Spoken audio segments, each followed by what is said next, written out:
درس شروع کرنے سے پہلے کچھ سوال جو ہے وہ ہم اپنے آپ سے کر لیں تاکہ ہمیں پتہ ہو ہم کیا کرنے جا رہے ہیں، کیا رہے ہیں۔ تو تھوڑی دیر کے لیے میں اور آپ اپنے آپ سے یہ سوال پوچھیں کہ ہم کیا پڑھنے جا رہے ہیں۔ ہم ایک ایسی کتاب پڑھنے کے لیے جا رہے ہیں جو ہمارا تعلق، ہمارا رشتہ اللہ تعالیٰ سے اور بھی گہرا کرے گی۔ ہم ایک ایسی کتاب پڑھنے جا رہے ہیں جس سے ہماری زندگیاں جو ہیں وہ بہتر ہو جائیں گی۔ ہم ایک ایسی کتاب پڑھنے کے لیے جا رہے ہیں، اگر ہم اس کتاب پر تدبر اور عمل کریں گے تو دنیا کی جو وقت ہے وہ ہمارے دلوں سے نکل جائے گی اور آخرت کی اہمیت ہمارے دلوں میں آ جائے گی۔ ہم ایک ایسی کتاب پڑھنے کے لیے جا رہے ہیں جس کے اندر اللہ رب العزت نے تمام خیروں کو بیان کیا ہے تاکہ ہم ان خیروں کو لیں، اور تمام شر کو اللہ تعالیٰ نے بیان کر دیا ہے تاکہ ہم اس سے بچیں۔ میں اور آپ اپنے دنیا میں بہت ساری کتابیں پڑھتے ہیں، دنیاوی بکس پڑھتے ہیں، بایوگرافیز پڑھتے ہیں، دنیا کی بہت ساری کتابیں پڑھتے ہیں۔ اب ہر کتاب کے اندر ہوتا کیا ہے، کچھ نہ کچھ نقص ہوتا ہے، یا تو لکھنے والے نے اس کے اندر کچھ مبالغہ کیا ہوتا ہے، یا لکھنے والے سے کچھ معلومات جو ہیں وہ رہ گئی ہوتی ہیں۔ تو یہ ہر کتاب کے اندر ہوتا ہے، کوئی بھی کتاب جو ہے وہ پرفیکٹ نہیں ہوتی۔ لیکن قرآن پاک ایک ایسی کتاب ہے جس میں ایک ایک حرف جو ہے وہ سچائی پر مبنی ہے۔ کوئی چیز جو ہے اللہ تعالیٰ نے قرآن پاک میں نہیں چھوڑی ہے۔ فصلناہ تفصیلا، کہ ہم نے قرآن پاک میں ہر چیز کو تفصیل سے بیان کر دیا ہے۔ ہم کیوں پڑھنے جا رہے ہیں یہ کتاب؟ یہ اس لیے پڑھنے چاہ رہے ہیں کیونکہ اللہ تعالیٰ کا حکم ہے۔ اللہ تعالیٰ ہم سے چاہتے ہیں کہ ہم اپنا تعلق جو ہے وہ اللہ کے ساتھ مضبوط کریں، اور ہم اپنا دنیا کے اندر آنے کا جو مقصد ہے اس کو سمجھیں کہ کیوں ہم آئے ہیں، اور قرآن پاک پر عمل کریں، تدبر کریں اور لوگوں کو اس کی دعوت دیں۔ تو ہمیں اینڈ پر ملے گا کیا؟ ہمیں کون سے انعامات ملیں گے اس کتاب کو سیکھنے کا؟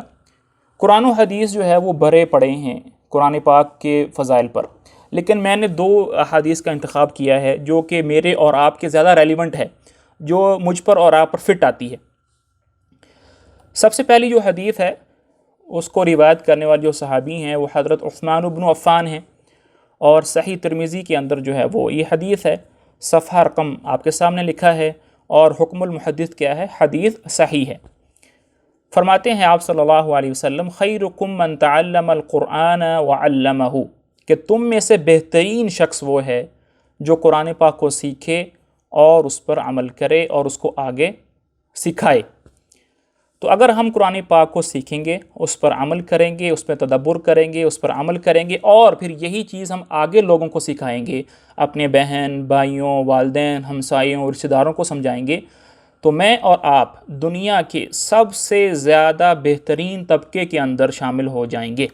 تو میرے پاس اور آپ کے پاس یہ ایک موقع ہے کہ کس طرح ہم جو ہیں دنیا کے سب سے اعلیٰ اور بہترین طبقے کے اندر شامل ہو جائیں۔ ہمیں 2 کام کرنے ہیں، خود بھی قرآن سیکھنا ہے، دوسروں کو بھی سکھانا ہے۔ اگلی جو حدیث ہے ہماری وہ یہ ہے، اس حدیث کو روایت کرنے والے جو 2 صحابی ہیں، ایک حضرت ابو سعید الخدری اور حضرت ابو ہریرہ رضی اللہ عنہما، اور حدیث جو ہے وہ صحیح مسلم کے اندر ہے، اور صحیح مسلم کی تمام احادیث جو ہیں وہ صحیح ہوتی ہیں۔ آپ صلی اللہ علیہ وسلم فرماتے ہیں، لا يقعد قوم يذكرون اللہ عز وجل الا حفتهم الملائکہ، کہ جب بھی کوئی قوم مختلف جگہوں سے، مختلف بیک گراؤنڈ سے، مختلف فیملی سے، ملکوں سے بیٹھتی ہے، کس کام کے لیے بیٹھتی ہے؟ یذکرون اللہ، اللہ کا ذکر کرنے کے لیے۔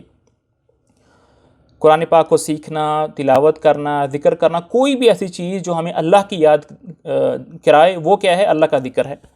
تو جب بھی کوئی قوم بیٹھتی ہے تو کیا ہوتا ہے؟ الا حفتہم الملائکہ، تو فرشتے ان کو گھیر لیتے ہیں۔ اللہ تعالیٰ نے فرشتوں کو بہت سارے کام دیے ہیں۔ کچھ فرشتے ایسے ہوتے ہیں ان کا کام یہ ہے کہ وہ دنیا میں سفر کرتے ہیں، اور جہاں بھی کہیں اللہ کا ذکر ہو رہا ہوتا ہے تو وہ ان مجالس کو ڈھونڈتے ہیں اور اس مجلس کو گھیر لیتے ہیں۔ وَغَشِيَتْهُمُ الرَّحْمَةُ، جب فرشتے گھیر لیتے ہیں تو رحمت ان پر نازل ہوتی ہے۔